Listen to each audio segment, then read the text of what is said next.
तो दोस्तों हमने बीएसटीसी परीक्षा से संबंधित इंपॉर्टेंट प्रश्नों की सीरीज शुरू की थी, जिसके हमने 10 पार्ट पढ़ लिए थे। आज हम 11 पार्ट पढ़ेंगे, तो वीडियो में अंत तक बने रहे। तो चलो वीडियो को शुरू करते हैं। तो आपका पहला सवाल है, राजस्थान उच्च न्यायालय की स्थापना कहाँ की गई थी? तो आपको याद रखना है, यह की गई थी जोधपुर में। ठीक है, तो दोस्तों आपको 25 प्रश्न दिए जाएंगे, जिसमें से आपने कितने प्रश्न सही किए हैं वो हमें जल्दी से जल्दी कमेंट करके ज़रूर बताएं। इसलिए मैं प्रश्न पढ़ूँ उससे पहले आप उत्तर तैयार रखें, जिससे कि आपकी प्रिपरेशन होती रहे। तो अगला प्रश्न देखते हैं। तो अगला सवाल है, राज्य में प्राविधिक शिक्षा के विकास हेतु एक पृथक निदेशालय की स्थापना कब हुई? तो आपको याद रखना है, यह स्थापना हुई थी 1957 ईस्वी में। अगला देखते हैं। अगला सवाल है, राजस्थान में दूरस्थ शिक्षा के लिए उत्तरदायी विश्वविद्यालय कहाँ है? राजस्थान में दूरस्थ शिक्षा के लिए उत्तरदायी विश्वविद्यालय कहाँ पर है? तो आपको याद रखना है, कोटा में है। ठीक है, अगला देखते हैं। तो अगला सवाल है, हस्तशिल्प कागज राष्ट्रीय संस्थान की स्थापना कब की गई, या कहाँ पर की गई? हस्तशिल्प कागज राष्ट्रीय संस्थान की स्थापना कहाँ पर की गई? तो आपको याद रखना है, सांगानेर में। ठीक है, ये ने लिखा हुआ है, ये मिसप्रिंट है, में लिखना है। ठीक है, तो सांगानेर में की गई। ठीक है, कौन से संस्थान की स्थापना? हस्तशिल्प कागज राष्ट्रीय संस्थान की स्थापना। अगला देखते हैं। अगला सवाल है, राज्य में अनौपचारिक शिक्षा कार्यक्रम कब चलाया गया? राज्य में अनौपचारिक शिक्षा कार्यक्रम कब चलाया गया? तो आपको याद रखना है, यह चलाया गया था 1975 ईस्वी में। ठीक है, 1975 ईस्वी में राज्य में अनौपचारिक शिक्षा कार्यक्रम चलाया गया। अगला देखते हैं। तो अगला सवाल है, गुरु नानक भवन संस्थान कहाँ पर स्थित है? गुरु नानक भवन संस्थान कहाँ पर स्थित है? तो आपको याद रखना है, यह स्थित है जयपुर में। ठीक है, कौन सा भवन? गुरु नानक भवन। ठीक है, अगला देखते हैं। तो अगला सवाल है, रामसागर वन विहार कहाँ स्थित है? रामसागर वन विहार कहाँ पर स्थित है? तो आपको याद रखना है, यह स्थित है धौलपुर में। ठीक है, कौन सा विहार? रामसागर वन विहार। अगला देखते हैं। अगला सवाल है, राजस्थान की सबसे बड़ी खारे पानी की झील कौन सी है? राजस्थान की सबसे बड़ी खारे पानी की झील कौन सी है? तो आपको याद रखना है, यह झील है सांबर। ठीक है, सांबर झील है जो राजस्थान की सबसे बड़ी खारे पानी की झील मानी जाती है। अगला देखते हैं। अगला सवाल है, जाखम नदी किसकी सहायक नदी है? जाखम नदी किसकी सहायक है? तो आपको याद रखना है, यह सहायक है माही नदी की। ठीक है, माही नदी की सहायक नदी कौन सी है? जाखम। अगला देखते हैं। तो अगला सवाल है, महाराणा प्रताप की जन्मस्थली है? महाराणा प्रताप की जन्मस्थली है? तो आपको याद रखना है, कुंभलगढ़। ठीक है, कुंभलगढ़ में महाराणा प्रताप का जन्म हुआ था।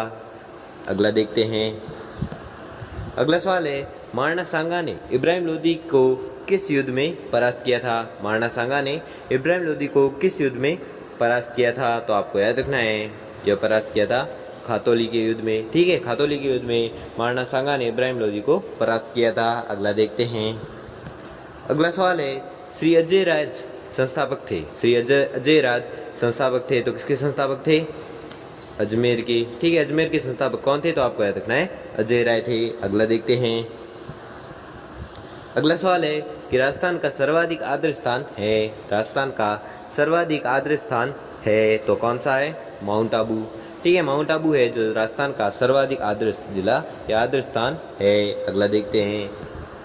अगला सवाल है, बनास नदी पर कौन सा बांध है? बनास नदी पर कौन सा बांध है? तो आपको याद रखना है, बीसलपुर बांध।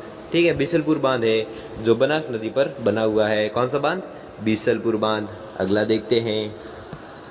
अगला सवाल है, जौ का उत्पादन राज्य में किस समय में होता है? जौ का उत्पादन राज्य में किस समय में होता है? तो आपको याद रखना है, यह होता है रबी में। ठीक है, रबी में, रबी फसल जो जौ का उत्पादन राज्य में होता है। अगला देखते हैं। अगला सवाल है कि राजस्थान में संगमरमर की मूर्तियाँ कहाँ पर बनाई जाती है?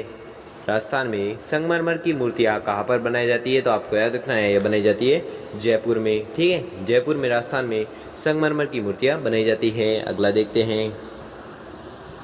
अगला सवाल है, राजस्थान में बीड़ी बनाने का सरकारी कारखाना कहाँ स्थित है? राजस्थान में बीड़ी बनाने का सरकारी कारखाना कहाँ पर स्थित है? तो आपको याद रखना है, यह स्थित है टोंक जिले में। ठीक है, किस जिले में? टोंक जिले में। अगला देखते हैं। अगला सवाल है, पृथ्वीराज रासो के अनुसार राजपूतों के 4 वंश परमार, चालुक्य व चाहमान है। तो कैसे है? अग्निवंशीय है। ठीक है। पृथ्वीराज रासो के अनुसार राजपूतों के 4 वंश परमार, चालुक्य, चौलुक्य व चाहमान है। कैसे? अग्निवंशीय है। तीनों या चारों, सॉरी। अगला देखते हैं। अगला सवाल है, गूलर का लुदान कहाँ स्थित है? गूलर का लुदान कहाँ पर स्थित है? तो आपको याद रखना है, स्थित है जोधपुर में। अगला देखते हैं। अगला सवाल है, हवा महल कहाँ स्थित है? हवा महल कहाँ पर स्थित है? तो आपको पता ही होगा, यह स्थित है जयपुर में। अगला देखते हैं।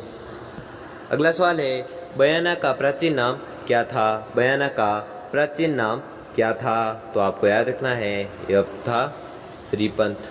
ठीक है, श्रीपंथ था जो बयाना का प्राचीन नाम था। अगला देखते हैं। तो अगला सवाल है, राजस्थान के पूर्वी द्वार भरतपुर की स्थापना जाट ने कब की थी? तो आपको याद रखना है, यह की थी 18वीं शताब्दी में। ठीक है, 18वीं शताब्दी में पूर्वी द्वार भरतपुर की स्थापना की थी किसने? जाट ने की थी। अगला देखते हैं। तो अगला सवाल है कि सवाई जयसिंह ने जयपुर नगर की स्थापना कब की थी? सवाई जयसिंह ने जयपुर नगर की स्थापना कब की थी? तो आपको याद रखना है, यह की थी 1727 ईस्वी में। ठीक है, 1727 ईस्वी में सवाई जयसिंह ने जयपुर नगर की स्थापना की थी। अगला देखते हैं। तो अगला सवाल है कि तारागढ़ का किला कहाँ पर स्थित है? तारागढ़ का किला कहाँ पर स्थित है? तो आपको याद रखना है, बूंदी जिले में। यह आपको पहले भी बोला था, मैंने पूछा था प्रश्न। ठीक है, तो आपको याद रखना है तारागढ़ का किला कहाँ पर स्थित है। ये वेरी मोस्ट इंपॉर्टेंट क्वेश्चन बन गया आपका। ठीक है, तो कहाँ पर स्थित है? बूंदी में। अगला देखते हैं। अगला सवाल है, लोहागढ़ किला स्थित है। लोहागढ़ किला स्थित है तो कहाँ पर? भरतपुर में। ठीक है, भरतपुर में लोहागढ़ किला स्थित है। तो दोस्तों, आपने 25 में से कितने प्रश्न सही किए हैं वो हमें जल्दी से जल्दी कमेंट करके ज़रूर बताएं। और अगर आपको वीडियो अच्छा लगा हो या आपके लिए थोड़ा सा भी हेल्पफुल साबित हुआ, वीडियो को लाइक और चैनल को सब्सक्राइब करें। धन्यवाद।